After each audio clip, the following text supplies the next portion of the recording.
Hello there. Welcome back to the booth here at Pro Tour Rivals of Ixalan. That's Paul Chiano, Marshall Sutcliffe. We're happy to have you along as we work our way into the booster draft portion here. We just got a chance to watch two of our highest level players in the world partake in the booster draft. And now, of course, they're going to sit down to battle. First and foremost, we are going to be starting off, though, with Owen Turtenwald, who you just watched draft. He's going to be playing against Ari Lax, Pro Tour champion. So we've got two heavy hitters. They're all set. Let's head down. It's time for round number one here from Pro Tour Rivals of Ixalan.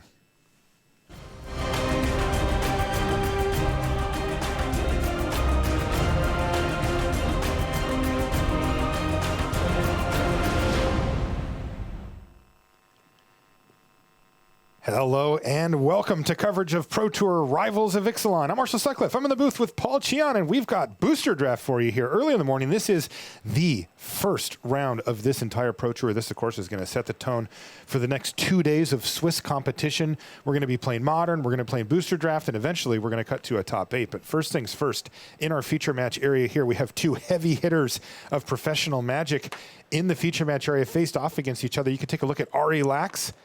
He looks like he's ready to battle. That's right, the Pro Tour champ himself.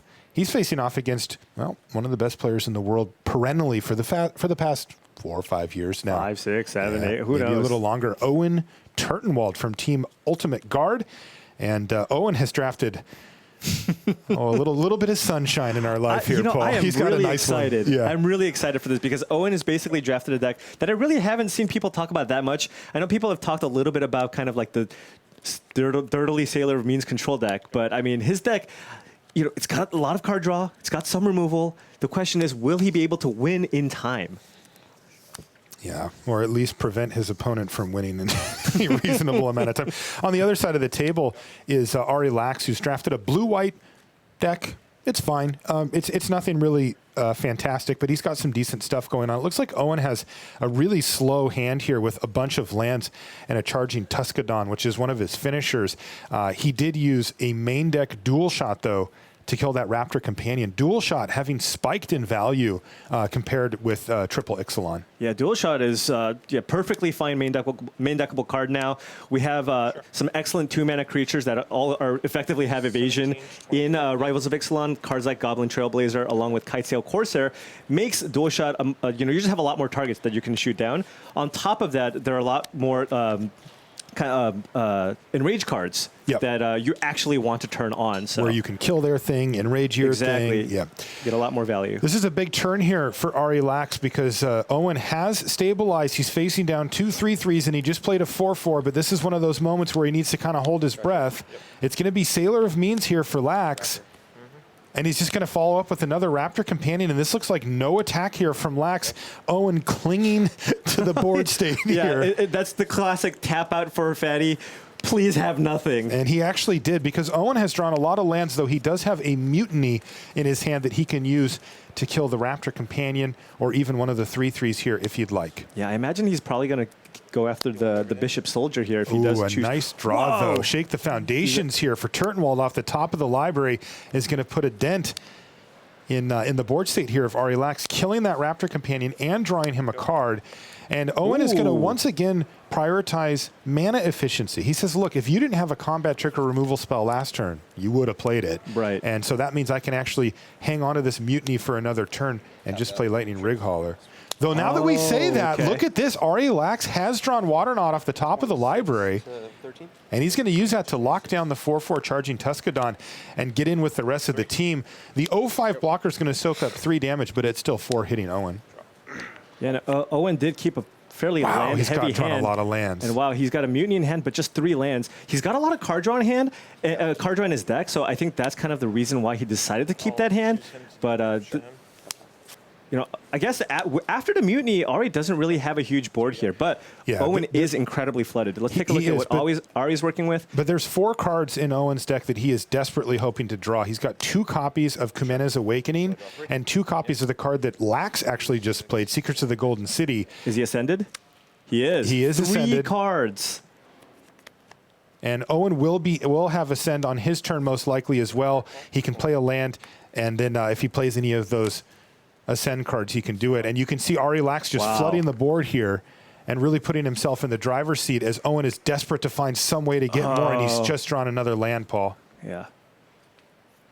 I think Owen might have kept a 5-lander there. Yeah, this is just a classic case of mana flood, where Owen really did need to find some way to interact with the board. That key water knot draw from Ari Lax has given him control of the board state, and with no power on the board for Turtenwald, Lax just gets to attack freely over and over again. This is just going to be, what, 5 points of damage here?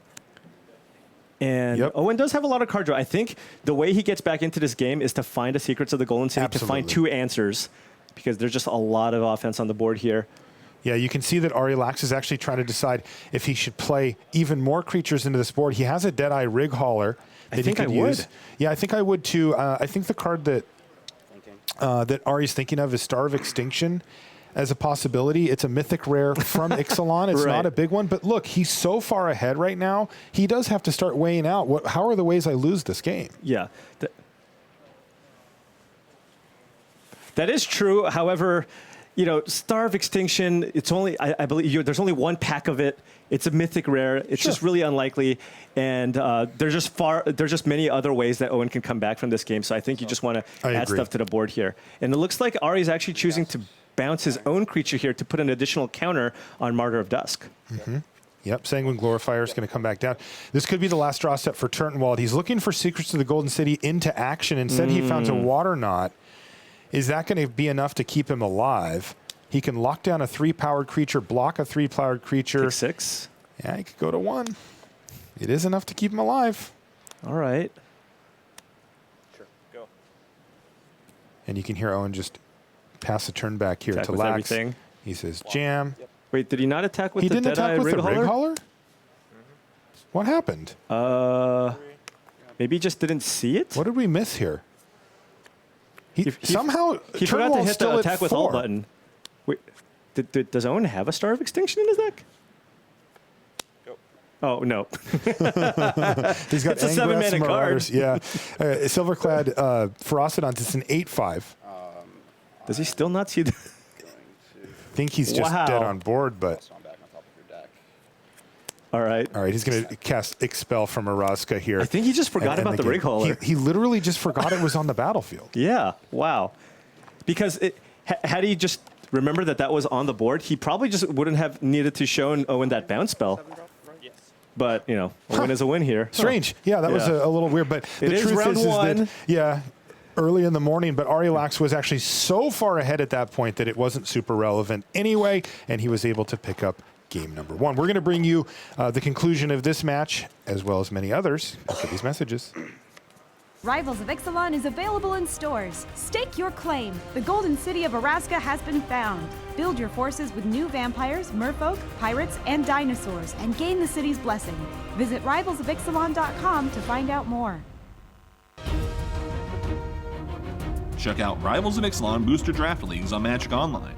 Draft anytime, play anytime. Available now. For more information, visit mtgo.com.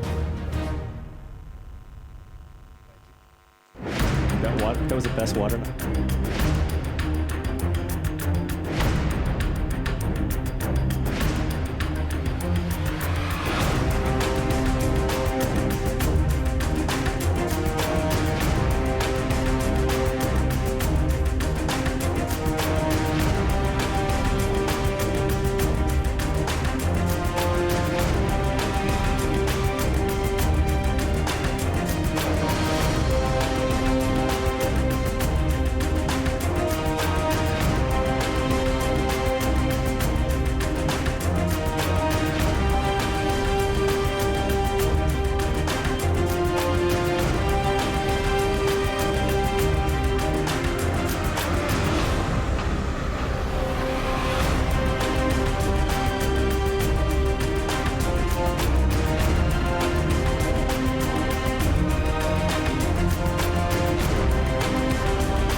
Back to the feature match area here at Pro Tour Rivals of Ixalan. We're in Bilbao, Spain. I'm Marshall Sutcliffe. I'm in the booth with Paul Cheon. We're doing a little booster draft here early in the morning. This is day one of the Pro Tour. A lot of magic ahead of us over the course of the weekend, and we are excited to bring you every minute of it. We've got a little bit of a live look-in lined up for you here. Israel Sanchez is playing against Ben Weitz. Israel is this in his first Pro Tour, qualified via RPTQ. Ben, however, not a member of, he's a member of Team Mastrop West and is a professional Magic Looks player. like we got a race here. We got some unblockable creatures on Ben Weitz's side, and we got a Nezahal, the Primal Tide. Big old 7/7 cracking into the red zone. Ben is compelled to block that one. That was a lethal attack there from Israel, and Ben is going to do so. We had a chance to pop in and check in on Ben as he was building his deck a little earlier today, Paul. The word he said? Disaster. Not too confident. He was not happy with the way that this draft went. And the honest truth is that I'm not surprised because while we didn't actually get to watch Ben draft, we did watch the player next to him draft. That was Seth Manfield. They're in the same deck. And if you were wondering why Seth saw 0 Merfolk in that last pack, well, guess what? Ben Weitz, also in Merfolk, passing to Seth Manfield. That's right. And that is, you know, for those of you that booster draft a lot, you'll know not where you want to be. You want to try to get in the colors that your neighbors are not in and kind of have the best of both worlds. Right. And when you end up even sharing one color with the player, especially on your right, it can be really bad. And if you share the exact same color pair and it's even an archetype that's built in, you're in big trouble. It's so difficult. I think one of the most important things in this format is identifying the open tribe. And if you go into Merfolk after the person who's in Merfolk right after you, that's going to be really, really rough, especially given the fact that Merfolk also got much weaker with the addition of Rivals of Ixalan. Yeah, you and I were talking about Merfolk coming in when Seth was moving in, and you and I were thinking maybe one player per draft can draft Merfolk, if that. Not back-to-back. But not two right next to each other. It really is asking a lot, and it has worked out poorly for both of these players. Now, that doesn't mean that they're out of it, right? I mean, there's a lot of magic to be played past that, but needless to say, the draft did not go according to plan for Ben Weitz or, in fact, Seth Manfield. But as we can see, Ben is trying to work his way through this board state, and he is in a real pickle here because looking at the board, it looks heavily in favor of Israel Sanchez. Yeah, but Israel is at 6, and Ben does have that Storm Sculptor on the battlefield. Oh, but wait, there's more. Hunt the Week. All right. Oh, and this is great. So the Snapping Sailback is currently a 4/4. It will become a 5/5 due to the Hunt the Week, and it also has Enrage. And its Enrage ability is it gets a +1/+1 counter. It's back to 6/6 here. It looks like our main table's ready. I want to jump back over to that. I don't want to miss a single turn of Owen Turtenwald versus Arilax. We'll keep you updated on our side tables, including this one, though. And I can also tell you, by the way, that Joseph Kambarakis is up a game over Andrew Cuneo, as well as Colin Roundtree. He's the one who's actually playing Seth Manfield on that back table there, and he is up a game over Seth. So that not great pack 3 that we saw from Seth, in fact, not great. Just I think absolute, abysmal pack 3 for him. It may have caught up to him a bit in game 1 there. Let's take a look here at this matchup. This is a really cool one because this is kind of just a traditional mid-range blue-white deck. This is not a particularly fast deck in the hands of Arilax. Is facing, you called it a dirtily deck. You know, that's a slang term we use for a deck that doesn't really do a whole lot, you know, for a while, and then maybe can kind of turn the corner later and get there. But I mean, look at this from Ari. Like, this isn't a great start. Yeah, and Ari has a kind of a strange deck too, because traditionally here the blue-white archetype is kind of the color combination where you want to be a little bit slower and take a bunch of Ascend cards. And when I'm looking at Ari's deck, it actually looks like a mono-white, close to a mono-white vampire mid-range beatdowny deck with a handful of blue cards, and I'm just really wondering how he actually ended up in blue here because he got 0 blue cards out of Ixalan, and just looking at the kind of the blue cards that he had from Rivals, I just don't see a lot of reasons why he would have actually moved into blue outside of the 2 water knots in his deck. Yeah, maybe just filling out playables. Also, an interesting little interaction there on turn 3 from Ari. He attacked with the Sun Sentinel, and he put Owen in a position of deciding whether he wanted to block or not.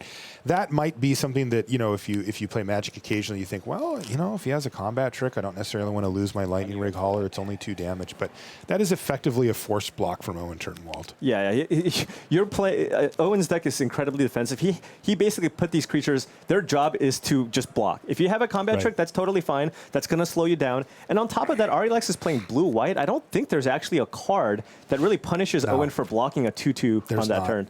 There's a lot of +2/+2 effects like Vampire Zeal and Moment of Triumph, but nothing that would actually get rid of those. So here's Mutiny now from Owen Turtenwald. By the way, we saw a Forerunner of the Legion played by Arilex. He went and searched up, well, a Sanguine Glorifier. He had plans. He had big plans. I like Sanguine Glorifier. I think it's better than it looked when I first saw it, but that is not your ideal target for a Forerunner. Right. I mean, you're hoping to get a bomb, right? You're hoping to get Mavrin Fane or, just some really powerful vampire, and instead he just got mediocre 4-drop common with it. I did have that in a draft yesterday, and it was glorious. Which one? Forerunner of the Legion into Mavrin Fane. You had that? Yeah, play Mavrin. It becomes a 3/3. Attack. You make a token. It becomes a 4/4. That was the dream. Brazen Freebooter for Turtenwald. Also, another interesting play from Turtenwald that we saw the turn prior. Shake the Foundations. He actually cast it just to get the card. Yeah. He decided not to be greedy. He said, I'm probably not going to see that many 1/1s or 1-toughness creatures on the other side, and I need to kind of keep churning through my library. So he just cast it on end step to draw a card. And maybe he needed to hit a land. At any rate, he did, and he got the Brazen Freebooter plus the treasure from it. You've seen a premium for cards like Brazen Freebooter that add 2 permanents to the battlefield for 1 card. Yeah, Owen doesn't really want to miss a beat. He's got multiple Ascend cards in his deck, so he really wants to make sure he continues hitting those land drops and putting permanents onto the battlefield. Well, you see that Owen has the opposite problem as before. Now he's a little bit light on lands. He's got 5 spells in his hand, but looks pretty good to me. I'd rather be here than where he was in game 1. Oh, yeah, he's in a much better spot here. He's at 20 life. Ari doesn't really have the quickest start. I think Ari was really hoping that Forerunner of the Legion stayed on the battlefield, but without it, it's really slowed down his draw. What do you make of that play? Wow, there's Demystify. Oh. What do you make of that play, though? Because it's kind of interesting for Owen to use a Water Knot there on the 4/4 when he's got an 0/5 blocker. I think Owen just wants to just use his mana every single turn and not fall behind. If you take a look at Owen's hand, it's got a lot of action. He has a 5-mana spell, a 7-mana spell. So he just wants to just make sure Ari doesn't put additional pressure on the board. And there's always a chance that Ari could draw that Moment of Triumph or Vampire Zeal to be able to attack through that Lightning Rig Crew. All right, Owen's going to get the turn pass back to him. He's going to go ahead and ping. And then draw his card for the turn. He sure would like to hit a mana of some sort here. So Ari played a Territorial Hammerskull, which is excellent in the spot, allows him to attack through. Owen might need to just play in Unascended Secrets of the Golden City just to find action here. That's exactly he really what needs to find an answer to that Hammerskull. Yeah. Another thing, by the way, that Water Knot does is get you another step closer to Ascend. Of course. One of the cool things about both the blue and the white removal in the set, the premium removal at common, are that they do add to your Ascend count by being, just enchantments on the battlefield. He actually missed his land again. I mean, this is good news and bad news for Turtenwald. He's still at 20. Having, 5 or 6 spells in your hand's pretty good deal. That being said, it starts to get a little hot under the collar if he can't start deploying these in a timely fashion. And Ari with the huge tempo play here. He's playing an Expel from Araska, and he does have the City's Blessing here. He's got 10 permanents on the battlefield, so he's going to slow Owen down a lot here. He's going to put one of those permanents on top, lock down the other creature with the Territorial Hammerskull, and he's going to get in for 11 damage here. Well, he's actually going to put the Brazen Freebooter back up top. This actually gives Owen Turtenwald another way to get some mana going next turn. But yeah, this is going to be a big hit. Yeah, this is 11 damage. Oh man, that Expel from Araska is exactly the card that Owen did not want to see here, right? Absolutely. It prevents him from drawing another land, and it opens up the floodgates for a lot of damage to potentially get Owen dead before he can, cast all those cards from his hand. Is Owen just... Yeah, I got a 15. Owen is in a lot of trouble here. I have no effects. He's got a Sea Legs, and I imagine he just has to use it here to shut down one of the creatures, so he only takes 9, goes down to 11. Then he has another creature, but... Wow, and Ari drew a Suncrested Pterodon here. Which is pretty annoying. Another flyer here. And, of course, Owen's just drawing the Brazen Freebooter, so he gets to ping, play it, and ping. I think next turn, he can start putting some stuff up, but is it too late? This is just way too much. Owen needs to be able to deploy multiple threats in a turn here to come back. Sure. I'm going to attack with everything and tap your Freebooter. Man. Wow. Owen Turtenwald. Okay, 1, 2, 3, 4, having mana issues in both games. The first game he drew far too many lands, and in this game he has drawn too few. Plus Ari being well set up to punish that scenario with cards like Expel from Maraska, really paying dividends here for Lax. Yeah, you look at cards like Kamena's Awakening sitting in Turtenwald's hand, and they're just embarrassing. Yeah. And now he's going to play Soul of the Rapids, which is a 3/2 flying hexproof, but it doesn't look too good on this board. Yeah, at least he could trade it off for the Hammer Skull. Yeah, which does give him some reprieve, but let's see. So he gets to tap down a creature here. So 2 creatures will get through. Isn't that just lethal here? I'm going to attack with not this, but everything else. Yeah, so a creature gets locked down here. So 2 creatures will get through. Owen is currently at 4 life. Feels like he's dead, right? So I think this is it. Yeah, he's going to go down to -1. You're dead. All right, good games. All right, Owen says, all right, good games, extends the hand, and that is Ari Lax winning the match 2-0, getting by one of the best players in the world and getting his Pro Tour off to the right start. Owen is going to have to scrap back and try to get a 2-1 from his control deck here. In the meantime, on our other tables, we've got Ben Weitz. He did actually end up winning that game against Israel, so nice job for Ben. It looked like he was a bit behind facing down the Nezahal, a 4/4. You know, there was some big stuff, and he had kind of a bunch of small creatures, but he was able to find a way to win that game and put himself in a good spot. We're actually going to pop in on game number 2 as we work our way over. On the back tables there, you see Andrew Cuneo. He's playing against Joseph Kambarakis. They're going to game number 3 back there as Cuneo has equalized on that game. Wow. All right, so what do we have here? Ooh, this is looks like a good start here from Israel. He's got the Goblin Trailblazer there. That's one of my favorites. And it is pretty common to curve it right into Swaggering Corsair, which is exactly what he's done here. Riverwise Auger's pretty good too on turn 4 to help you set up your following turns. It doesn't add a lot of power to the board though. It doesn't, but it does help smooth out your draws, which is nice. And his hand is totally loaded here. Look at this. Bombard, Unfriendly Fire, Telenali's Crown. Wow. And Ben's got a bit of a slow start here as well. Well, he's in trouble. All right, well, we've got game 3s. On a lot of our tables here, Seth Manfield has just equalized against Colin Roundtree, and they're going to head to game 3. And this is really rough for Ben. Yeah, we talked about kind of Hunt the Weak. It's a pretty powerful card, and I really like it in the Dinosaur deck, but look at it here. It's really not doing anything. Yeah. He can't even cast it this turn. He needs to actually play a River Herald's Boon first to make his creature large enough so he can actually use the Hunt the Weak to get rid of one of those creatures. His best case here, you know, is to block the Riverwise Auger and eat it after casting River Herald's Boon, and it's just such a risky. I mean, this is not where you want to be. Take a look at the Bombard in hand here. Israel for Israel also has a Buccaneer's Bravado in his hand as well. This is just not going to go well for Ben. It's like, he says, this sure, is fine. and he's going to go for River Herald's Boon, but this is not going to work out well. I think I'd be tempted to use the Buccaneer's Bravado here and just kind of hold on to the removal spells. You could use the Unfriendly Fire as a reach spell. Can deal 4 damage to a player, and then he can use the Bombard for potentially a bigger creature here. Oh, but he's going with the Bombard.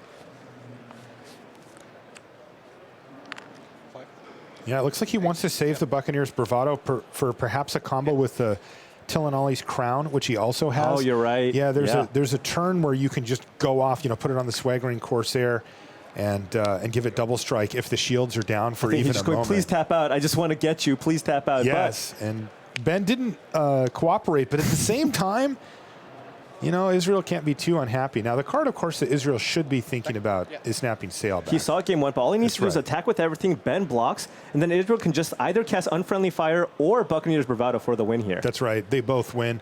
And this works too. Wait, but this doesn't kill Ben right away. He can Bravado him here. He can, but that does show one additional card. Sure, but I mean, you know, it doesn't. A win's a win. Just kill him. Yeah. Does he want to? So, whoa. I would have just wanted to win right there on the spot. Oh, I would for sure fire off Buccaneer's Bravado on either of my Pirates. It would have been lethal. Buccaneer's Bravado would have just been lethal. He didn't even without depths. I know. He could have done 6 with the Goblin Trailblazer and 2 with the Riverwise Auger, and Ben was at 8. Although currently, I don't think it matters. Israel just has he's playing with fire here, right? Yeah. Now Ben's back up to 3. But I don't think Ben has a Okay. 2-mana spell. And Ben says you win. Yeah, he didn't have anything there. All right, so Israel with a little bit of a misstep there, but he escapes with the win anyway. And that's going to be, you guessed it, another game 3 in our feature match area between these two gentlemen. Looks like our main match was the only one that didn't make it to the third game, with Owen eventually falling to Ari Lax. Yeah, Israel's deck looked pretty nice there. Just taking a look at his hand. A lot of premium cards.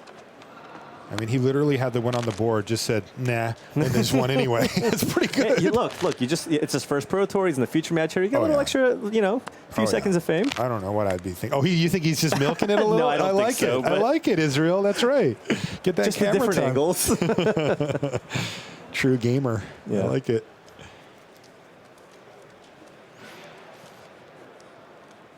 Yeah, and even Ben saying that his draft was a total disaster, despite being the one feeding Seth Manfield in the draft.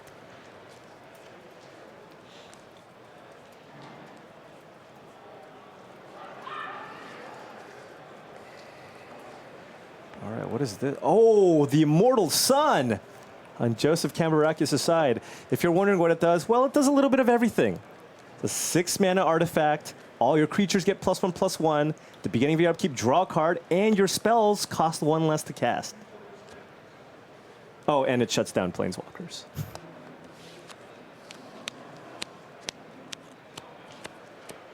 Which actually came up in a limited game I was watching, which I It really did? just thought that text wasn't, Angrath, and they're like, I'll steal your guy. Like, no. I mean, that is, I guess, the point of the Immortal Sun, to shut down planeswalkers. There you go. And there is... Wait, is that the Ravenous Chupacabra that we saw go super late? No, that one actually ended up on the other side of the table in Andrew Cuneo's Oh, deck. so we have dueling Chupacabras? That's right. Yeah, they're not the only ones. Wow.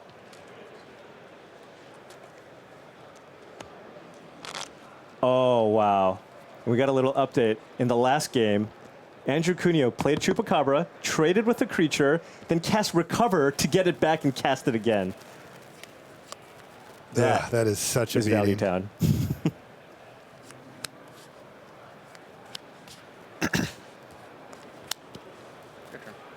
Andrew just trying to deploy a bunch of threads, but Joseph just gets to draw an additional card every single turn with that Immortal Sun on the battlefield. Yeah, Tillinolli Summoner, though, can be pretty annoying here from Joseph's perspective. Mm-hmm. Well, he has a contract killing in hand. Will he use it here? That's interesting. Andrew Cuneo, though, not looking to be in a good position. That Chupacabra plus the constant string of card advantage from the Immortal Sun looks to really dominate this board. Sure, he's just going to, I mean, he probably could just kill any of the creatures and be pretty happy with it. And remember, +1/+1 to all your creatures means this clock looks a lot quicker than it normally would. It does, and it looks like, yeah, and just, all right. Also, the spells are 1 cheaper. Wow, let's stick with this. Looks like our other table's just about ready to go, but I want to see how this one ends, as we are down the stretch pretty cleanly here. Andrew Cuneo in a tough position with his red-black deck. He is just in one of those spots, Paul, where you don't have great options. You have to pick the best of bad options, knowing that you're unlikely to win the game. You know, the problem is that he's not in a great position to apply a lot of pressure to Joseph's life total, which is what he wants to do to try to minimize the effect of the Immortal Sun. At the same time, he knows if he just sits here, that Immortal Sun will just grind him into dust. So, And the Sailor of Means here too. It's actually just like the perfect size too against a red-black deck. It is now bombard proof. As with the Immortal Sun, the Sailor of Means is a 2/5. Does Andrew have some kind of cheap way to get that Sailor of Means out of the way? Maybe hit a send with the Tillinolli Summoner. That might be like an avenue to victory here, but that Immortal Sun is probably just going to give Joseph just way too many cards. he's going to have to settle for Recover on Frill Deathspitter, trying to find something.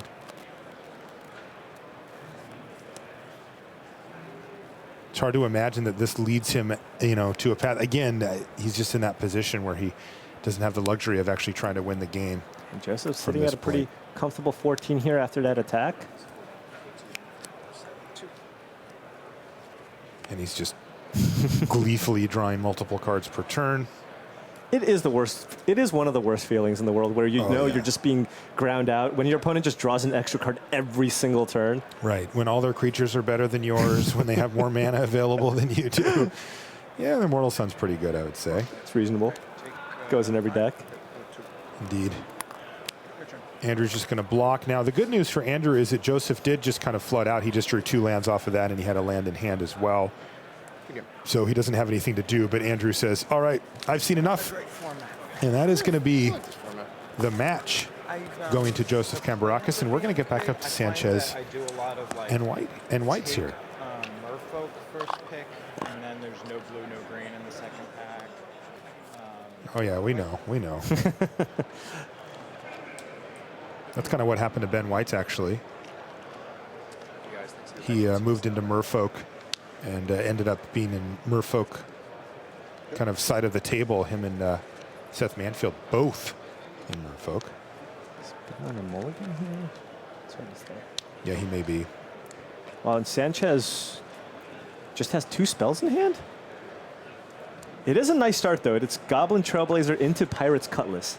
That is an excellent start. Very quick clock, yeah. If Ben has any way to interact, he will be able to bust that up and kind of ruin Israel's day. But if he doesn't, that clock is very potent and very difficult to interact with. Yeah. And blue-green, looks like that's not what he's got. At least that's not what he's going to play. Yeah, not a lot of interaction in blue-green.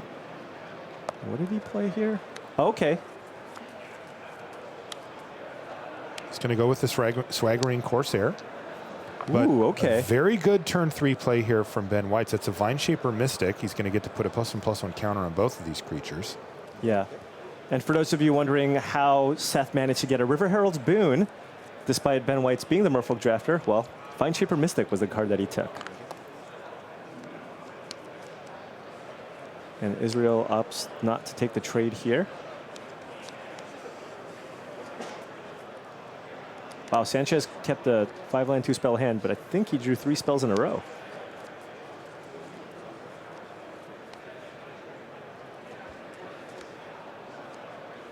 So he could play the Brazen Buccaneers, but it won't be able to effectively attack through the Vineshaper Mystic. He could hope to hit a spell. If he does, he can attack with both the Swaggering Corsair and the Buccaneers to force through some damage. His other option is also to just play a Pirate's Cutlass, put it on the Swaggering Corsair, and attack for 7 here. And Ben doesn't have a good block. No, this is a great turn here for Israel Sanchez. Boom. Ooh, Vigilance, or?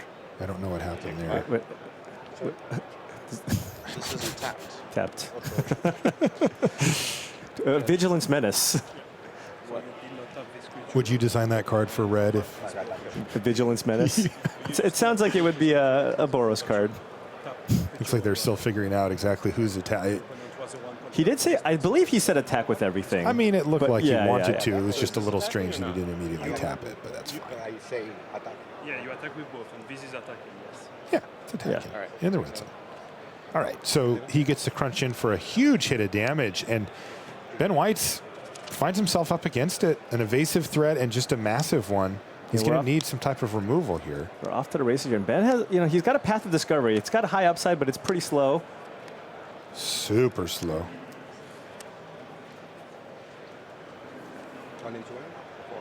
So it looks like Ben Weitz is going to chip in with Strider Harness. Wait, so for 4. But moving this, it's a little bit strange because the Vineshaper Mystic is a 3/5, and the Swaggering Corsair is a 5/4. So he doesn't have a good block here. So the only reason I can see him doing this is he's kind of anticipating a haste creature to leave it back to block, because currently the Vineshaper Mystic isn't really going to do a good job of blocking here. Yeah.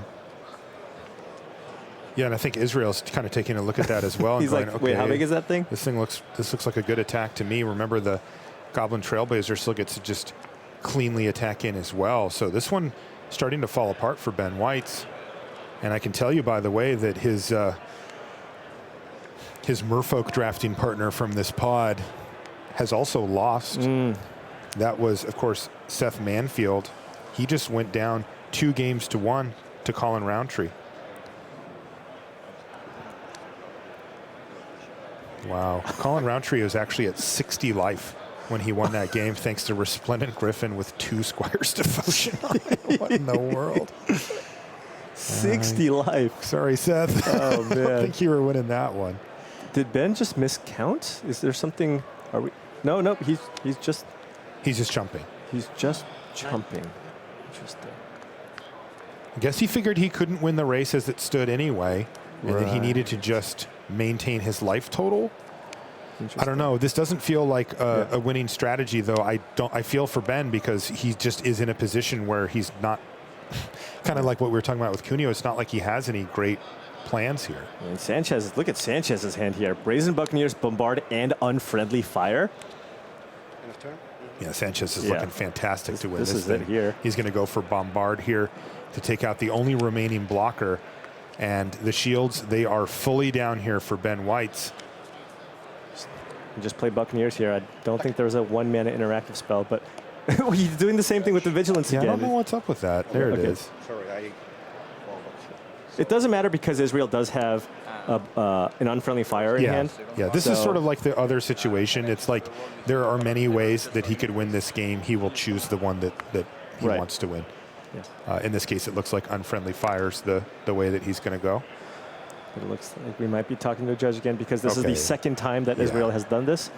So this is probably just a warning, you know, just making sure, hey, make sure you tighten up. Like, look, everybody gets it. You're in the feature match. This is Israel's first Pro Tour, his first round at the PT, and we just throw him under the hot lights, right? Yeah, this is a stressful situation. And you're playing against Ben Weitz, who's just been on the Pro Tour for the last 3 years. You're playing against a regular here. He's really excited, and he knows he has to win here. Totally, and he knows he's going to win, and he's just going to fire off Unfriendly Fire upstairs, and that's Israel Sanchez 1-0 at the PT. Great job, Israel. That is no small feat, and he did, like we said, he got matched up against, you know, a Pro Tour regular here with Ben Weitz. So he's going to win his match 2-1, and a good start for our RPTQ winner here, Israel Sanchez. Always fun to see that. Living the dream. Yeah, and he will need to, you know, go grab a glass of water and kind of take a little bit of a breather there, because look, those aren't huge mistakes, right? He was just, you know, I'm showing you that I'm attacking, but he needs to just make sure that he does the small procedural things that back up, you know, the strategic decisions he's made. This is your first Pro Tour, and you're playing in the feature match area against Ben Weitz. He is actually testing with Team Channel Fireball and Ultra Pro, like just a very, very strong player. And sometimes you just, you know, it was pretty clear, you know, he knew what he wanted to do, but maybe it's a little bit hard to kind of put that creature sideways. He'll get that worked out. The mechanics. I think. Yeah, he's a Magic Online player. There you go. Magic Online taps it for you. Yeah. What am I supposed to do? All right, that's going to be it for our first draft round. We're of course going to be bringing you 2 more of those before we switch over to. That's right, Modern. Everybody's excited to see what the pros bring to the table in Modern. So we're going to check in with the news desk, but first, these messages.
So here we are back at Pro Tour Rivals of Ixalan. Rich Hagan here alongside Brannock Richards. Brannock, welcome to the show. Welcome, thank you. Great to have you here. Now, of course, we talked to lots of Hall of Famers and Pro Tour champions. Brannock isn't one of those yet, but let's find out the story, because let's go back to 2017. You're living in Oxford, studying there.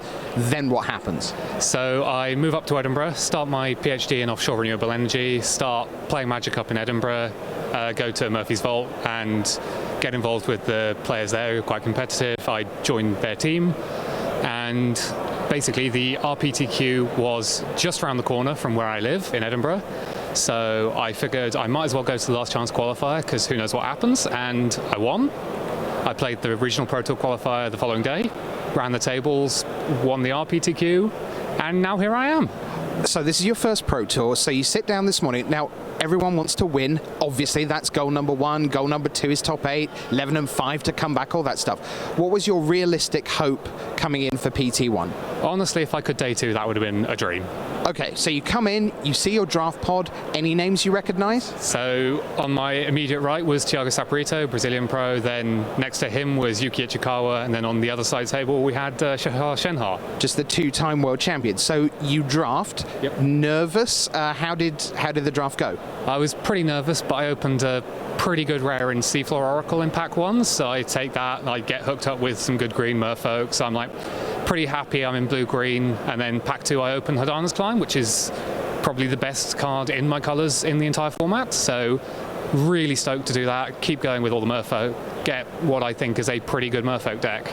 So that's all well and good. You get the good deck, you've done the first bit, you've gone round the table and you've got the good cards, but then pairings for round 1 go up. Who are you against? So I sit down and it's Shahar Shenhar. Marvellous. That match took all of 10 minutes. How did it go?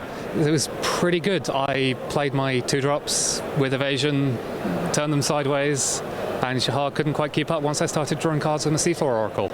Outstanding stuff. So if you're not qualified for the next Pro Tour, the secret apparently is move to Edinburgh and live 1 street away from the RPTQ. Brannock Richards, congratulations. Thank you. So we are about to descend back to the tournament floor, but way behind us over in the studio, Maria and Simon are getting ready to ascend in our draft archetype blueprint.